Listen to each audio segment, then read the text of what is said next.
नमस्कार। आज हम बात करेंगे यूपी की। यूपी में जो गठबंधन होने जा रहा है, ये उम्मीद है कि सपा-बसपा जो है एक होने को तैयार है। अखिलेश यादव कांग्रेस का दामन छोड़कर बहुजन समाजवादी पार्टी के साथ गठबंधन कर सकते हैं। अभी इसकी पुष्टि नहीं हुई है, लेकिन जैसे चीज़ें आ रही हैं, हो सकता है कि अखिलेश यादव बसपा के साथ चले जाएँ। पहले कांग्रेस के साथ गए थे, उससे पहले भी जा चुके हैं। लेकिन समाजवादी पार्टी को उतना फ़ायदा नहीं हुआ था, उनके 5 की 5 ही सीट मिली थी लोकसभा में और मायावती की 10 सीटें चुन के आई थी। अब कांग्रेस के साथ ये लोग 2024 में गए थे। 2024 में इनका कांग्रेस से फ़ायदा, इनको ये डर था कि मुस्लिम वोट कांग्रेस नहीं काट दे। इसलिए इन्होंने कांग्रेस के साथ गठबंधन किया था। बट अभी दिल्ली, तेलंगाना अलग-अलग जगह पे इनको समझ में आ गया है कि ज़रूरी नहीं है कि मुस्लिम जो है वो हमेशा कांग्रेस के साथ ही रहे। वो ये चाहता ज़रूर है कि भाजपा के अगेंस्ट में वोट डालें, लेकिन वो वोटर चॉइस जो है वो जाएगा उसी के साथ जो भाजपा को स्ट्रॉन्ग कैंडिडेट हरा सके और जो उनके लिए कुछ काम भी करे। सिर्फ़ इस बेसिस पे नहीं होगा कि जो भाजपा के सामने है उसी को अपन करके वोट डाल देंगे। तो एम-वाई में एम वोटर जो है उसका डर इनको खत्म हो चुका है। अब एम-वाई से अगर आगे जाना है तो आपको एससी-एसटी वोट भी चाहिए और एससी-एसटी वोट के लिए बहन कुमारी मायावती जी के साथ गठबंधन किया जा रहा है। पहले भीम आर्मी ने भी किया था, लेकिन कोशिश करी थी, लेकिन भीम आर्मी को इन्होंने सीट नहीं दी है और कांग्रेस ने और एमपी में भी इनको 3-4 सीटें जो माँगी थी उन्होंने नहीं दी थी। कमलनाथ ने मना कर दिया था। क्या कहा था, कैसे कंट्रोवर्सी हुई थी, ये एक अलग बात है।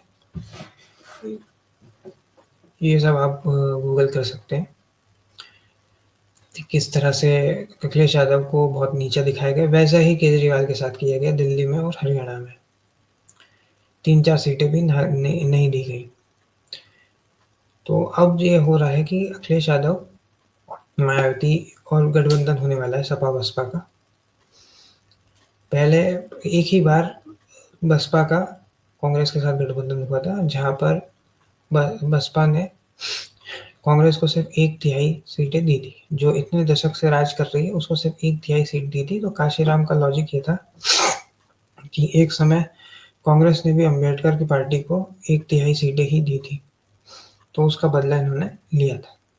उसके बाद बसपा ने कभी भी कांग्रेस के साथ गठबंधन नहीं किया है और मुलायम सिंह यादव भी ये जानते थे कि कांग्रेस को अपना घर कभी नहीं दिखाना है। अपना घर से मतलब है कि अपने वोटर बेस जो है इनको वोट शेयर नहीं करवाना है। अगर साथ में गठबंधन होगा, एक बार कांग्रेस एंटर कर गई है, जैसे 6 सीटें लोकसभा में कांग्रेस की हैं। अगर अखिलेश यादव का साथ गठबंधन होता, तो ये ज़्यादा सीटें माँगते विधानसभा में। 40 सीटों पे खुश नहीं रहेंगे वो। तो ऐसा ही है कि पहले कांग्रेस जो है एक तरफ एंटर करती है और फिर वो अपने आप को ग्रो करने की कोशिश करती है और फिर वो दूसरों को खत्म ही कर देती है। जैसा जेडीएस के साथ हो चुका है, जनता पार्टी के साथ भी हो चुका है कि उन्होंने कैसे एक लालच दिया और फिर किसी को प्रधानमंत्री बनाया, वो लोकसभा तक पहुँचते उससे पहले ही सरकार गिरा दी गई। ये भी आप अलग-अलग जगह पे पढ़ सकते हैं। तो इस तरह से उन्होंने जनता पार्टी को खत्म किया है। कई अलग-अलग जगह पे जहाँ पे भी इन्होंने किसी को समर्थन दिया है, उस बंदे ने छोड़ दिया है। जैसे जेडीएस के साथ हुआ था कि कुमारस्वामी ने कहा था कि मैं क्लर्क की तरह काम करता हूँ कांग्रेस के लिए और वो रो दिए थे। उसके बाद उनकी सरकार गिर गई थी। तो इस तरह से चीज़ें होती हैं कि कांग्रेस जब भी किसी के साथ जाती है, वो उसे खत्म करके छोड़ती है। कोई भी नेशनल पार्टी जो है वो अपने आप को ही आगे बढ़ाने की कोशिश करेगी। भाजपा भी यही करना चाहेगी। कल को शिवसेना जो है ज़्यादा सीटें लेती थी, तो बड़ा भाई था। 2014 के बाद स्थिति बदल गई। अब धीरे-धीरे, धीरे-धीरे वो भी अपना विस्तार कर रही। कल को आंध्र में भी वो अपना विस्तार करेगी, मुंबई में भी अपना विस्तार करेगी। शिवसेना को धीरे-धीरे, धीरे-धीरे कम कर दी जाएगी। अगर उसका जो संगठन है, वो हमेशा साथ में रहा। तो हो सकता है कि ये लोग और आगे बढ़ जाएँ, आगे नहीं भी बढ़े, क्योंकि लीडरशिप चाहिए, उसके लिए एक स्ट्रॉन्ग मराठा लीडर नहीं है। अब हम आते हैं यूपी पे। अखिलेश यादव को ये डर था पहले कि कांग्रेस उनका वोट, मुस्लिम वोट नहीं काट ले। अब वो डर खत्म हो चुका है। इसलिए अब ये बहन कुमारी मायावती जी के साथ जा रहे हैं। पहले भी ये गठबंधन हो चुके हैं, काशीराम के टाइम पे भी और उसके बाद भी। इवन गेस्ट हाउस कांड भी हो चुका है, जहाँ पे इनको आरोप लगाया गया था कि वो जो अटैक था वो सब समाजवादी पार्टी के लोगों ने किया था। हालाँकि इसका कुछ रिज़ल्ट आया नहीं, जैसा कि बाकी केसेज़ में होता है। तो इसी तरह से अब वो अटैक भी हो गया है और उसके बाद इन्होंने गठबंधन भी कर लिया है। तो गठबंधन 2007 में जब मायावती जी अपने दम पे आई थी, 4 बार सीएम बनी, चौथी बार में अपने फुल पावर पे बनी थी, मेजॉरिटी लेके। अब ये है कि उनके लिए सर्वाइवल का प्रश्न उठ गया है।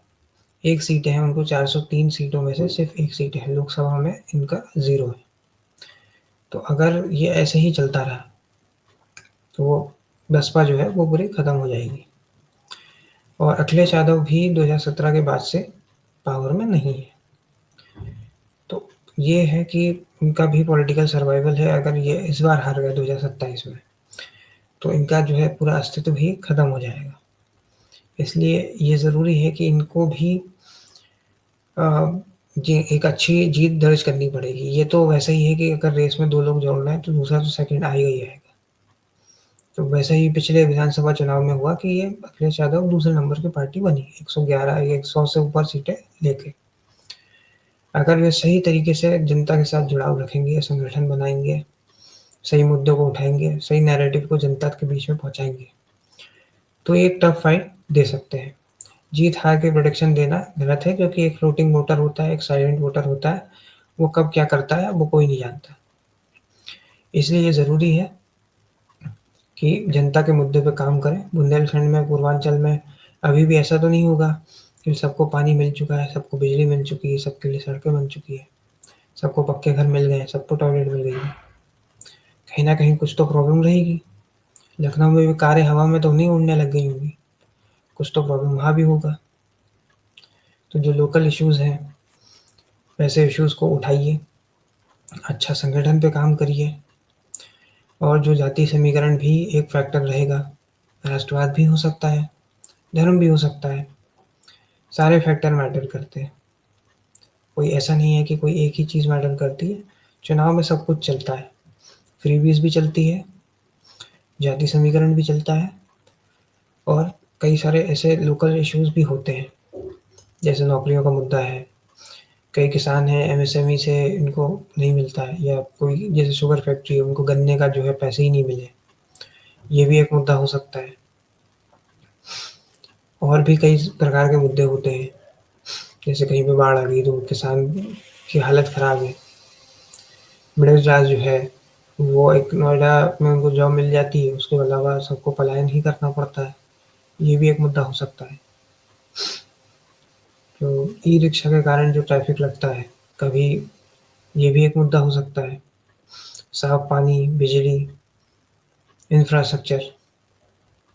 अभी इंफ्रास्ट्रक्चर में थोड़ा बहुत काम हुआ है, लेकिन बहुत सारे काम होने हैं बाकी। जैसे बुंदेलखंड एक्सप्रेसवे जब इनॉग्रेट किया था, तब आप देखिए कि 5 दिन के बाद ही रोड कोलैप्स हो गई थी।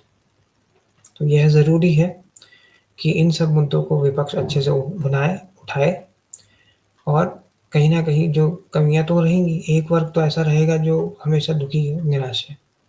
पहले ये 30% वोट पे समाजवादी पार्टी पावर में आ जाती थी। अब ऐसा होता नहीं है, क्योंकि भाजपा ने सिर्फ़ ब्राह्मण बनिए की पार्टी से ऊपर उठ के को काम करने शुरू कर दिए।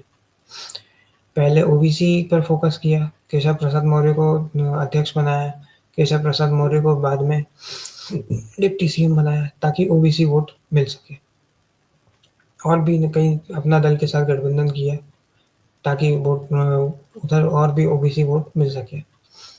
इस तरीके से जाति को साधा इन्होंने SC/ST के लिए अलग से कार्य किए गए, कई सारी योजनाएं चलाई गई और इस तरह से इन्होंने कई सारे वोटर बेस बनाए हैं। और माइनॉरिटी के लिए तो इनकी बी टीम ही काम है करेगी ही। तो इस तरह से ये लोग पार्टी में एक तरह से ग्रो कर गए। अब आप कमेंट सेक्शन में लिखेंगे कि ईवीएम से जीती है, तो ईवीएम हैक हो या ना हो, लोगों का दिमाग हैक आसानी से किया जा सकता है। ये आपको समझना होगा कि कैसे संगठन पे काम करें, कैसे लोगों के बीच में नैरेटिव को बनाएं, परसेप्शन को क्रिएट करें। अगर अखिलेश यादव ने और बहन मायावती ने वो काम कर दिया तो सत्ता में आ जाएंगे, नहीं कर पाए तो हार जाएंगे। तो सारी चीज़ें मैटर करती हैं, चाहे वो धर्म हो, चाहे जाति हो, चाहे फ्रीबीज हो, चाहे कोई भाषा का मुद्दा हो, सब कुछ मैटर करता है। कई बार सड़क, बिजली, पानी भी मैटर करती है, नौकरियां भी मैटर करती है, महंगाई, बेरोजगारी भी मैटर करती है। तो विपक्ष को सही तरीके से कार्य करने पड़ेंगे 2027 के चुनाव तक, तब जाके ये सत्ता में अपनी दावेदारी पेश कर सकते हैं। आज के इस वीडियो में इतना ही। अगर ये वीडियो आपको पसंद आया तो वीडियो को लाइक करें, शेयर करें और चैनल को सब्सक्राइब करें। धन्यवाद।